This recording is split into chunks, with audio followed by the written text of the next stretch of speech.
नवंबर का महीना कई महत्वपूर्ण बदलावों के साथ आने वाला है। 1 तारीख से कई सेक्टर्स में नए नियम और बदलाव लागू हो जाएंगे जो हमारे और आपकी जेब पर सीधा असर डालेंगे। इसमें एलपीजी के दाम, railway ticket booking, telecom sector से लेकर म्यूचुअल फंड और क्रेडिट कार्ड के नियमों में बदलाव शामिल है। तो बिना देर किए 1 नवंबर से कौन कौन से बड़े बदलाव होने जा रहे हैं, विस्तार से आसान भाषा में समझाने की आपको कोशिश करते हैं।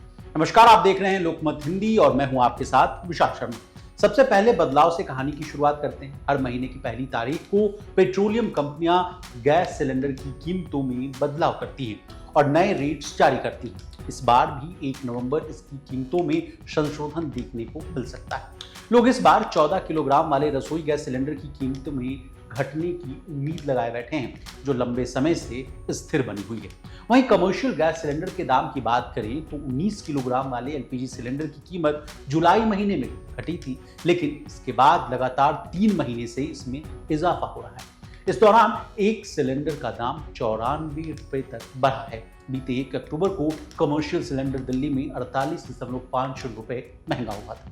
दूसरा बदलाव एटीएफ यानी एयर टरबाइन फ्यूल और सीएनजी पीएनजी के रेट में देखने को मिल सकता है। एक और जहां ऑयल मार्केटिंग कंपनियां हर महीने की पहली तारीख को एलपीजी गैस सिलेंडर की कीमतों में संशोधन करती है, तो इसी के साथ सीएनजी पीएनजी के अलावा एयर टरबाइन फ्यूल के दाम में भी संशोधन किए जाते हैं।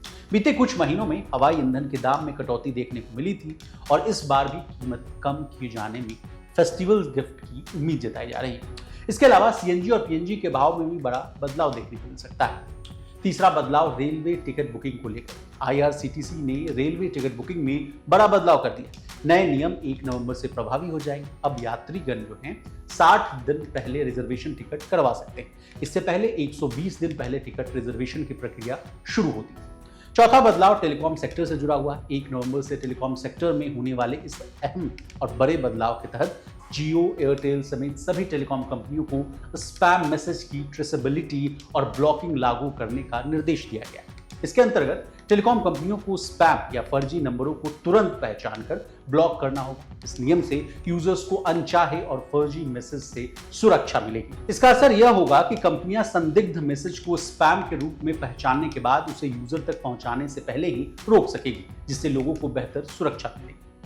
पांचवा बदलाव म्यूचुअल फंड के नियम को लेकर। सेबी यानी जो मार्केट रेगुलेटर है हमारी, उसने म्यूचुअल फंड में इनसाइडर ट्रेडिंग को रोकने और पारदर्शिता यानी ट्रांसपेरेंसी बढ़ाने के लिए नए नियम लागू करने का फैसला किया, जो 1 नवंबर से प्रभावी हो जाए। इन नए नियमों के तहत एसेट मैनेजमेंट कंपनियां यानी जिसको आप एएमसीज के नाम से जानते हैं, उसके कर्मचारियों, उनके नॉमिनीज और करीबी रिश्तेदारों द्वारा म्यूचुअल फंड यूनिट्स में किए गए 15 लाख रुपए से अधिक किसी भी ट्रांजैक्शन की जानकारी कंपनी के अनुपालन अधिकारी को देनी। छठा बदलाव एसबीआई क्रेडिट कार्ड को लेकर। नवंबर की पहली तारीख को देश का सबसे बड़ा सरकारी bank state bank of India अपने क्रेडिट कार्ड के नियम बदलने जा रहा है। क्रेडिट कार्ड के जरिए यूटिलिटी बिल पेमेंट्स और फाइनेंशियल चार्जेस से जुड़े हुए 1 नवंबर से ही अनसिक्योर्ड एसबीआई क्रेडिट कार्ड पर हर महीने 3.75 फाइनेंशियल चार्ज का पेमेंट जो है करना हो। वहीं बिजली, पानी, एलपीजी गैस समेत अन्य यूटिलिटी सर्विसेज में 50,000 रुपए से ज्यादा के पेमेंट पर 1% एक्स्ट्रा चार्ज वसूला जाएगा। अब जाते जाते बैंकों में कितनी छुट्टियां हैं नवंबर महीने में, ये जानिए। नवंबर में त्योहारों, सार्वजनिक अवकाश और विधानसभा चुनाव के कारण बैंकों में कई छुट्टियां हों। इस दौरान बैंक कुल 13 दिन तक बंद है। हालांकि इन अवकाशों के दौरान भी आप बैंक की ऑनलाइन सेवाओं का इस्तेमाल कर सकते हैं, जो 24/7 उपलब्ध रहती है, ताकि आपके जरूरी बैंकिंग कार्यों और लेन देन में कोई बात नहीं।